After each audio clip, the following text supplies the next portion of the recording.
tal y como lo hacían antes.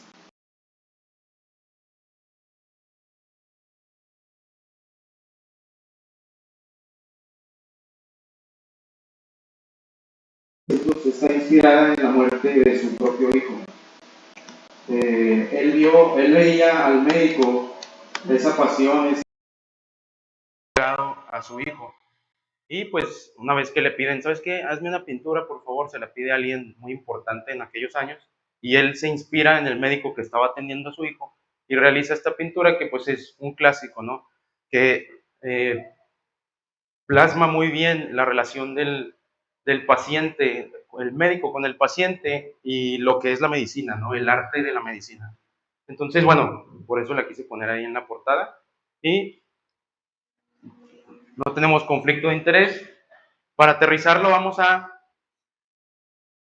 poner un caso así breve, ¿no? Es un masculino de 68 años, diabético hipertenso, que viene a urgencias porque tiene una semana con disuria, tenesmo, dolor lumbar y fiebre, e ingresa con estos signos vitales: una TA de 90-60, una frecuencia cardíaca de 122, respiratoria de 22, saturando el 85% con 37 grados de temperatura. Es un escenario nada más para ponernos ahí en el sitio, ¿no? Entonces, lo primero que yo tengo que monitorizar, o lo primero que decimos cuando vemos un paciente así es: pásamelo a choque o pásalo al 19 o al 13 o al cubículo que nosotros tenemos designado para el área de choque, ¿no? Pero ¿qué pasa? A lo mejor estoy en mi rotación de campo, no tengo un área de choque y mi área de choque se parece a esto. Es el consultorio nada más, entonces nos tiembla el ojo, no sabemos qué hacer, nos ponemos nerviosos. ¿Qué tenemos que hacer cuando no hay nada? Aquí tenemos que eh, regresar a lo básico, ¿no? A la clínica, que es lo que decíamos, y no podemos hablar de monitoreo hemodinámico sin mencionar las ventanas clínicas de perfusión tisular.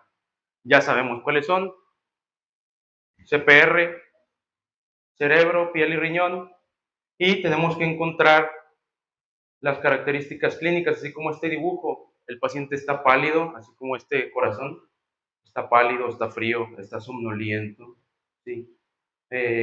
La TEA está baja, pero más que la TEA, el llenado capilar está retardado. Si tenemos una sonda Foley, está con bajos volúmenes urinarios, etcétera, ¿no? Entonces, tenemos que monitorizar siempre esto. Esto es lo básico, esto es lo esencial. No podemos decir que un paciente está chocado porque tiene 80-60, pero todo esto está bien.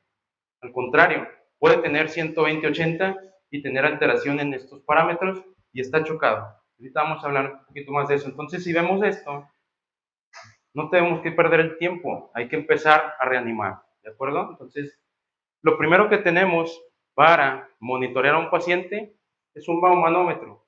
Y el baumanómetro me va a dar mucha información. Vamos a tener la presión arterial, vamos a tener la presión de pulso, vamos a tener la presión arterial media, vamos a tener la frecuencia cardíaca, el doble producto, el índice de choque sistólico, el índice de choque diastólico. Todo esto solamente con un baumanómetro. Vamos a hablar un poquito de cada uno. Entonces, recordemos que la perfusión depende de tres factores: la compliance, la elastancia de los vasos sanguíneos, la compliance, es decir, la capacidad que tiene el vaso de expandirse al recibir un volumen, la elastancia, es decir, la capacidad que tiene de regresar a su forma normal, la resistencia vascular, es decir, el tono del vaso sanguíneo, y el área seccional capilar. Entonces, la presión arterial, ¿qué es? Es el movimiento, perdón, está generada por un movimiento de volumen, genera este cambio de presión, y si nosotros dibujamos la curva de la presión arterial, vamos a tener algo así. Tenemos una presión diastólica que corresponde a la apertura de la válvula aórtica. Hay un pico de presión en la aorta, que es la presión sistólica, empieza a descender y tenemos el cierre de la válvula aórtica, genera una onda dícrota y posteriormente un descenso de la presión hasta una nueva apertura y un nuevo inicio del ciclo cardíaco, ¿no? El área bajo la curva de esta curva de presión arterial corresponde a la presión de pulso, ¿sí? Es decir, La resta de la presión sistólica en menos la presión diastólica es la presión de pulso. Y la presión de pulso me va a dar mucha información. ¿Sí? La presión de pulso depende de dos constantes: la elastancia aórtica y el volumen sistólico. De manera que la presión de pulso es un excelente subrogado, y no lo digo yo, lo dicen los que saben, lo dice la ciencia, un excelente subrogado del volumen sistólico. Acuérdense que el volumen sistólico es el volumen que se eyecta en cada latido. Late el corazón y manda una cantidad de volumen. Entonces, yo solamente voy a tener dos condiciones en las cuales la presión de pulso va a estar, dos causas por las cuales la presión de pulso puede estar baja. Solamente dos. O le falta volumen, es decir, el volumen sistólico es muy poquito, o está fallando la bomba. ¿Sí? De manera que si yo tengo un paciente con una presión arterial como el que vimos, ¿no? 90-60, ¿cuánto tiene de volumen, de presión de pulso? 30, ¿no? 90 menos 60 son 30. Ya es una presión de pulso baja. Este paciente o le falta volumen o le está fallando la bomba. De inicio yo ya sé cuál es la posible causa de choque. Si yo me encuentro con una presión de pulso por arriba de 40, que es lo normal, lo más probable es que el paciente está vasodilatado. Y ahorita vamos a ver un poquito más también. Si conocemos quién es él, debemos de saber quién es. Es el doctor Pinsky. Es uno de los más grandes fisiólogos e intensivistas actualmente. Y él tiene 5 principios, describió 5 principios hemodinámicos. Estos principios hemodinámicos han generado controversia, quiere decir que son muy importantes.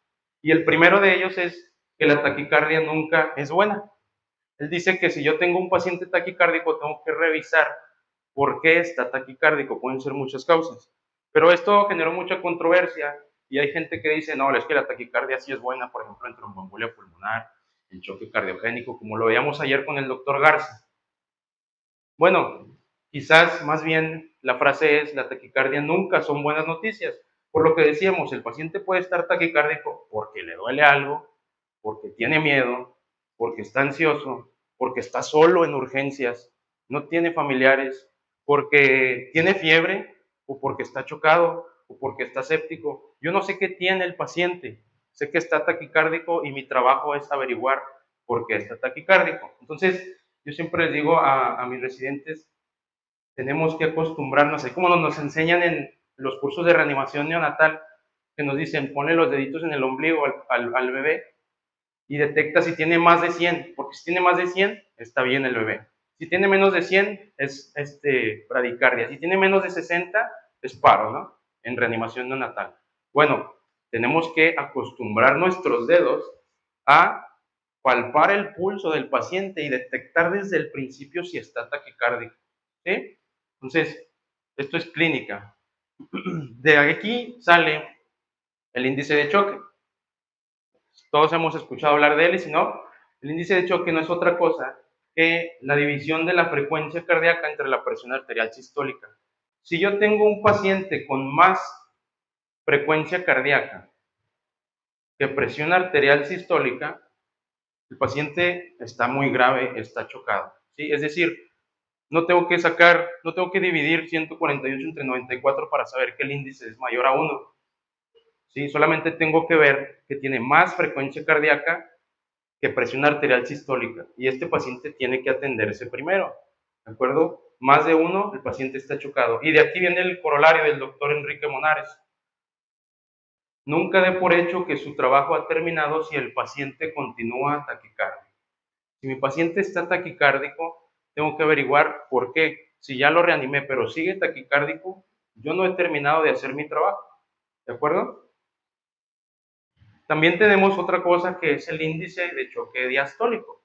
Es lo mismo que el índice de choque sistólico, pero en vez de dividirlo en la presión arterial sistólica, va a ser entre la presión arterial diastólica.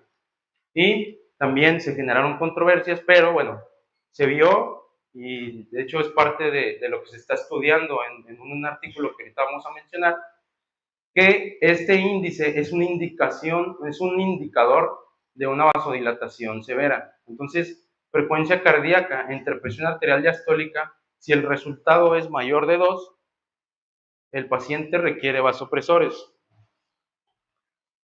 ¿De acuerdo? Entonces, esto se vio en este estudio que realizaron grandes doctores, entre ellos el doctor Glenn Hernández, que ahorita lo vamos a reconocer. Bien, aquí vieron que los pacientes que vieron en las cohortes del estudio de Andrómeda, los empezaron a reanimar con vasopresores, pero vieron cómo estaban antes de reanimarlos con vasopresores, cómo estaba su índice de choque diastólico. Si se fijan, los que sobrevivieron, que es la curva gris, tenían un índice de choque diastólico mayor de 2 antes del vasopresor. Al inicio del vasopresor, el índice de choque diastólico ya está por debajo de 2 y todos ellos sobrevivieron. Los pacientes que no sobrevivieron, todos ellos tenían un índice de choque mayor de 2 antes del vasopresor. Se inicia el vasopresor y sí hay un decremento importante del índice de choque diastólico, pero no llega a ser menor de 2. Ellos continuaron con un índice de choque diastólico mayor de 2 en todo momento y pues no sobrevivieron. Esto fue igual lo que revisaron en el estudio de Andrómeda y de igual manera vieron que los pacientes que estaban por debajo de 2 del índice de choque diastólico fueron los que sobrevivieron. Entonces, este tiene que ser un parámetro que yo voy a obtener al momento en el que le checo la presión arterial a mi paciente y veo su frecuencia cardíaca. No tengo que sacar la calculadora. Si yo veo que es la frecuencia cardíaca el doble de la presión arterial diastólica, tengo que iniciar vasopresores o tengo que considerarlo temprano, ¿no? Entonces, ¿por qué la presión diastólica está relacionada con el tono vascular? Esto es una ilustración de cómo sería la contracción del corazón si no tuviéramos la elasticidad de los vasos, ¿sí? El chorro sería así como se ve la manguera, pero los vasos sanguíneos con esta propiedad elástica hacen que el flujo de sangre sea constante, ¿de acuerdo? De manera que si no tuviéramos esa propiedad elástica de las arterias, el flujo sanguíneo sería a chorros, así, ¿de acuerdo? Entonces, gracias al tono vascular, el flujo sanguíneo es constante. Si yo pierdo este tono vascular, vamos a tener hipoperfusión, ¿sí? Está bien padre eso. ¿Qué es el doble producto? Bueno, este es un parámetro de reserva cardíaca. Generalmente lo utilizan más en medicina del deporte, los cardiólogos que ven deportistas, etc. Pero en el 2013, un grupo de trabajo de una terapia intensiva con alrededor de 70 pacientes estudiaron a pacientes con sepsis por distintas razones, foco pulmonar, tejidos blandos, etc. Y se dieron cuenta, fue un grupo pequeño, fue en un solo centro, pero se dieron cuenta que los pacientes que tenían un doble producto, es decir, multiplicar la presión arterial sistólica por la frecuencia cardíaca, y si yo tengo un resultado menor de 11,000, estos pacientes tuvieron menor mortalidad, ¿de acuerdo? Entonces, no está validado, no es algo que tengamos que hacer, pero ellos vieron resultados buenos que podemos tomar en cuenta en escenarios de bajos recursos, ¿sí? Entonces, si no tengo otra cosa con la cual monitorear a mi paciente, esto es una herramienta que podemos considerar. Si yo multiplico presión arterial sistólica por frecuencia cardíaca y mi resultado es menor de 11,000, quiere decir que estoy reanimando bien, ¿sí? Entonces, mi objetivo es, una vez que ya reanimé, ya hice, ya administré cargas de volumen, ya evalué respuesta a volumen, ya inicié vasopresor. Una vez que yo reanimé, si yo tengo este parámetro, quiere decir que estamos haciendo las cosas bien. ¿A él sí lo conocen? Él es el doctor Manu Malbrain. Él es de los que son de los mayores exponentes de la fluidoterapia y él es el que nos propuso este protocolo Rose. El protocolo Rose tiene que ser el actuar del médico de urgencias y nos debemos de enfocar en las primeras dos fases del protocolo Rose, es decir, la fase de rescate y la fase de optimización. Estas son del urgenciólogo, estos son del médico de primer contacto, ¿de acuerdo? Entonces, nosotros nos debemos de enfocar en salvar al paciente que está en choque severo. Nuestro objetivo es salvarle la vida, hay que administrar líquidos, ¿sí? Hay que reanimarlo, hay que ver si requiere cristaloide, vasopresor de forma temprana, porque yo lo que quiero es salvarle la vida. Esto es en minutos y puede ser guiado por metas. Metas puede ser la presión arterial media, depende de la patología, ¿no?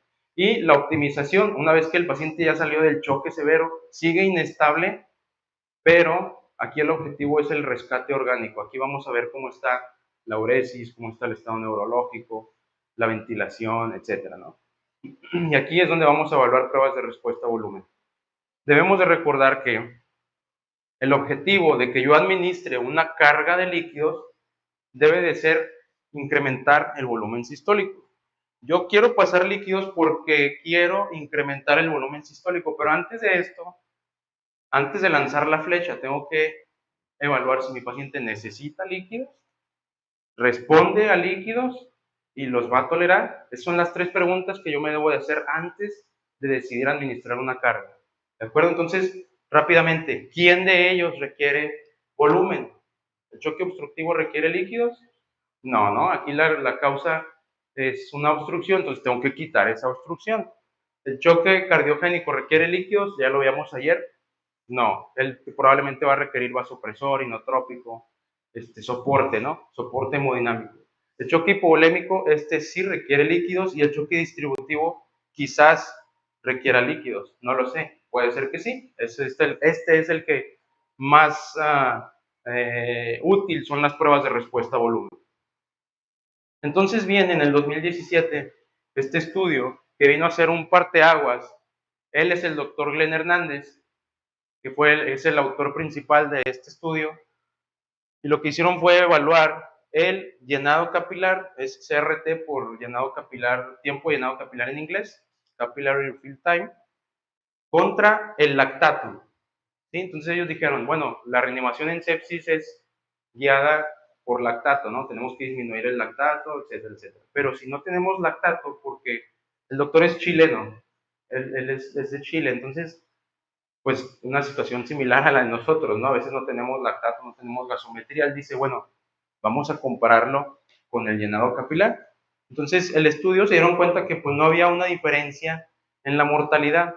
Al final de cuentas, los pacientes se morían igual, pero lo que sí vieron es que el grupo de llenado capilar requirieron menos cantidad de líquidos, y lo que sí sabemos es que menos líquidos es menos mortalidad, y aparte hay menos falla orgánica, había menos falla orgánica en el grupo de llenado capilar, medido por SOFA, por lo cual el llenado capilar vino a ser la reanimación guiada por llenado capilar vino a ser un parteaguas.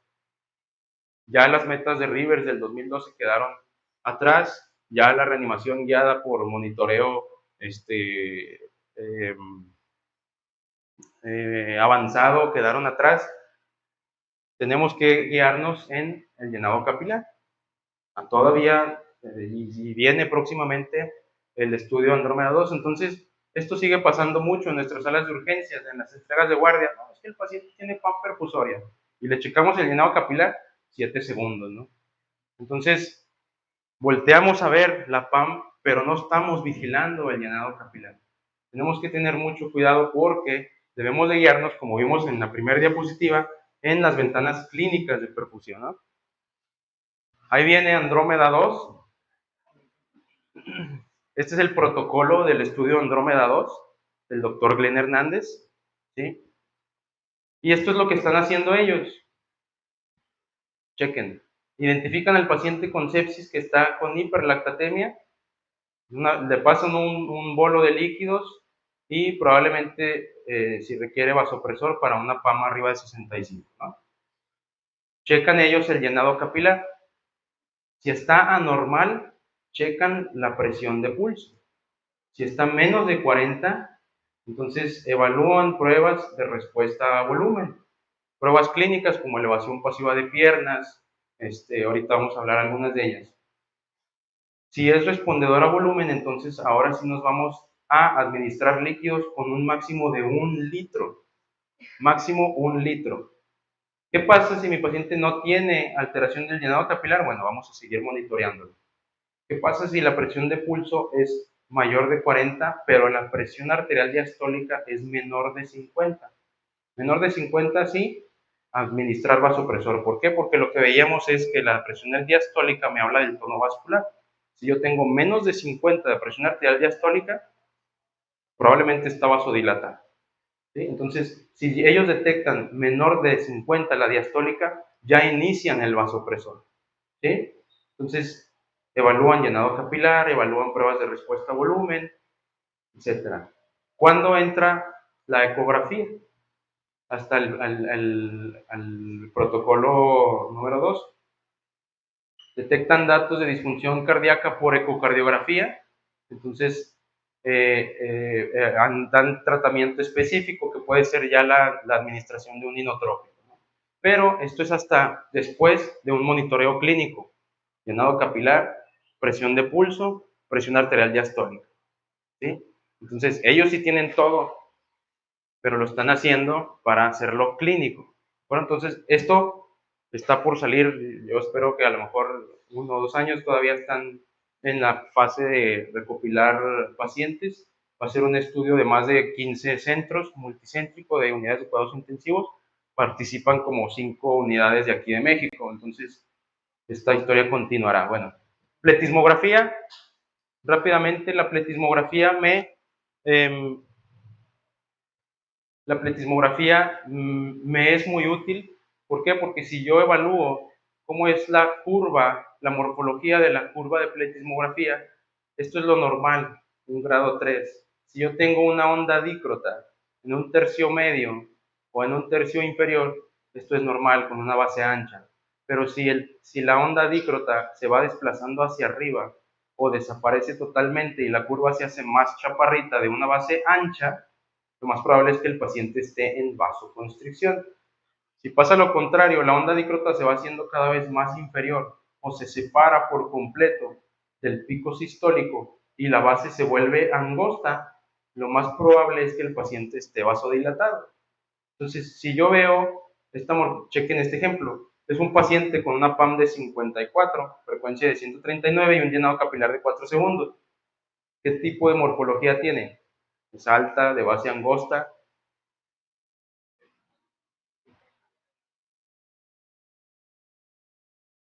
5, ¿no? Es una onda alta de base angosta. Este paciente está en vasodilatación. ¿Qué hicieron? Este es un caso del doctor Gustavo Díaz, conocido de aquí de la UMAE 71. Inicia el doctor vasopresores guiándose por la pletismografía más clínica, ¿sí?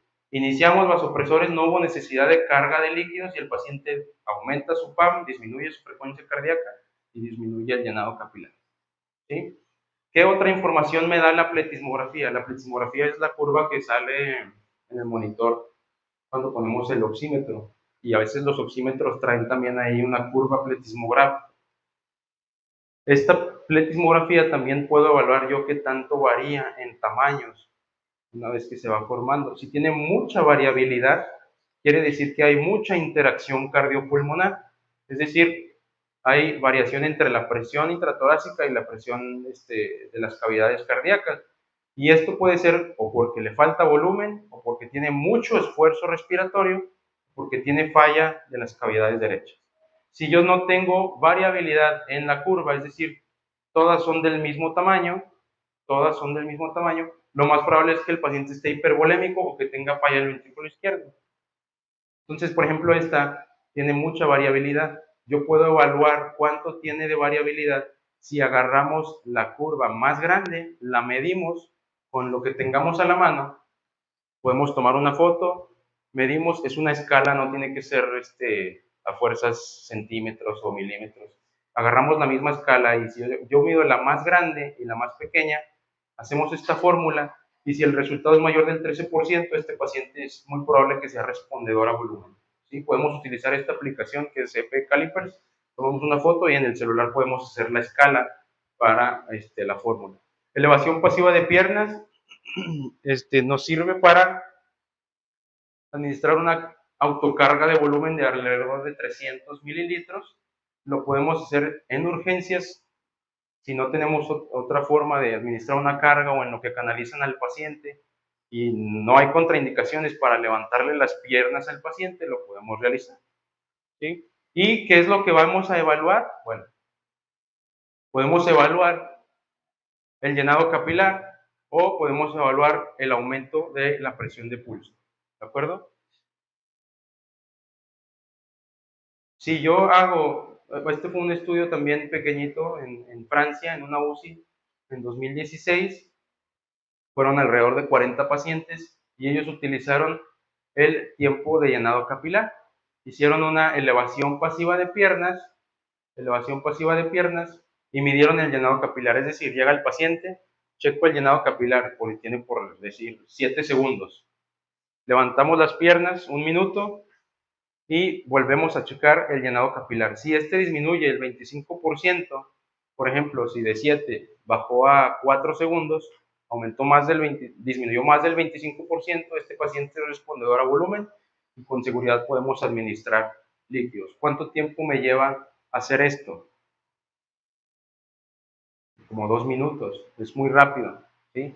Entonces, el análisis que nos dejaba el doctor Sosa, claro que es muy importante. No debemos de realizar cosas que vayan a retrasar que yo reanime a un paciente. Pero si yo hago esto, no me voy a tardar mucho tiempo, ¿sí? Tiempo de flujo, bueno, esto ya por ayer lo ponía en una diapositiva el doctor Núñez también. Es un parámetro que se utiliza con ecografía. Medimos el tiempo de flujo con ecodoppler a nivel de la carótida interna y lo que miden es el tiempo de flujo sistólico, pero se puede traspolar al electrocardiograma. Si yo tomo un electrocardiograma, que de hecho lo hicieron en este estudio en el 2018, en pacientes sanos, y medimos del final de la onda S al final de la onda T, medimos en milisegundos, y hacemos esta fórmula, es decir, el tiempo de flujo medido, lo que mide de aquí a aquí, más la frecuencia cardíaca que tenga el paciente en ese momento, menos 60, por esta constante de 1.29, sumamos el tiempo y sacamos algo que se llama tiempo de flujo corregido. Si el resultado es menor de 300, es muy probable, no es una regla, no está validado todavía, pero es muy probable que el paciente tenga hipovolemia, ¿sí? Si el resultado es mayor de 340, es muy probable que el paciente esté sobrecargado, ¿de acuerdo? O que esté hipervolémico. Entonces, estas son herramientas que con un electrocardiograma yo puedo utilizar para darme una idea de cuál es el estado de volumen del paciente, ¿ok?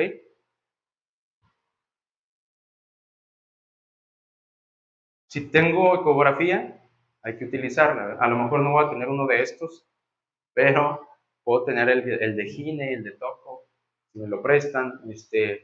Eh, podemos utilizar un ecógrafo. No hay necesidad de hacer tantas valoraciones. Bueno, pues sale al final. Ahorita retomamos esa parte. Exploración física. Yo no tengo que tener un PVCímetro para saber que este paciente tiene una PVC alta. Antes, ¿cómo se medía la PVC? ¿O cómo es lo ideal de medir la PVC? Con el paciente en semifowler, con una regla en el cuello, ¿sí? Entonces, si yo veo a un paciente con esta ingurgitación yugular, yo estoy seguro que no le voy a pasar líquido, ¿de acuerdo? Si hacemos una maniobra de reflujo hepatoyugular, hacemos una palpación a nivel de hipocondrio derecho y hay incremento de la ingurgitación yugular, yo estoy seguro que a este paciente no le voy a poner líquido, ¿de acuerdo? Entonces, esto es en inspección y palpación. Auscultación y percusión. No necesito una radiografía. Si yo lo ausculto y tiene crepitantes, tengo que tener mucho cuidado a la hora de administrar volumen, ¿sí? Y si tenemos el ecógrafo, tampoco necesitamos hacer pruebas específicas para revisar, ¿no? Si yo tengo esta imagen en corazón, ¿qué es esto? Bueno, este es el corazón y esta imagen anecoica es un derrame pericárdico. Entonces hay que tener mucho cuidado con la administración de volumen en un paciente que trae derrame pericárdico. Yo no necesito bueno, esto es una vena cava, la cual pues ya lo veíamos ayer con el doctor Garza, si tiene más de 2 centímetros o menos de 2 centímetros. Si tiene más de 2 centímetros o la veo muy ancha, yo tengo que tener mucho cuidado con la administración de líquidos. No hay necesidad de hacer mediciones o fórmulas, solamente si la veo muy ancha, que no tiene variabilidad, no se mueve, tengo que tener mucho cuidado. No necesitamos tampoco,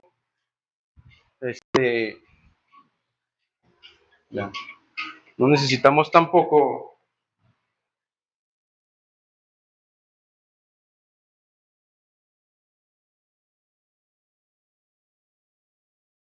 ¿te puedes dar clic al videito este, por favor? No necesito saber que este paciente, hacer una medición para saber que tiene la FEBI baja. Ese corazón no se contrae, ¿sí? Entonces, si yo veo una imagen así, yo sé que no le voy a poner líquidos, ¿de acuerdo? Porque un paciente puede llegar con un estado de choque por sepsis, puede ser que requiera líquidos, pero si lo insono y veo esto, tengo que tener mucho cuidado, ¿de acuerdo? Y si hacemos ultrasonido pulmonar, ¿estas qué líneas son? Líneas B, ¿verdad? Líneas B que me indican que probablemente el paciente ya trae congestión pulmonar. No tengo que esperarme a la radiografía.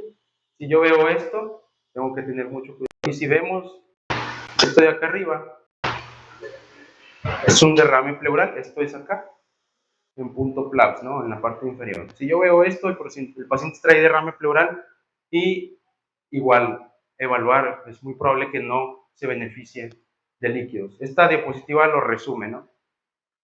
¿Qué vamos a evaluar en el paciente en urgencias? ¿Cómo vamos a evaluar el agua extravascular pulmonar? O si el paciente está sobrecargado en sus pulmones, bueno, con signos clínicos de sobrecarga, con ultrasonido si lo tenemos disponible. Signos clínicos de sobrecarga, crepitantes, ¿sí? Ingurgitación yugular, etcétera, ¿no? ¿Cómo vamos a evaluar la respuesta a volumen? Si tengo el ecocardiógrafo, excelente, pero ya vimos que no es necesario y en Andrómeda 2 está mucho después de la clínica. Pero podemos hacer elevación pasiva de piernas, podemos hacer monitoreo del llenado capilar. ¿Cómo evaluar la perfusión tisular? Ya vimos ventanas clínicas de perfusión, ¿sí?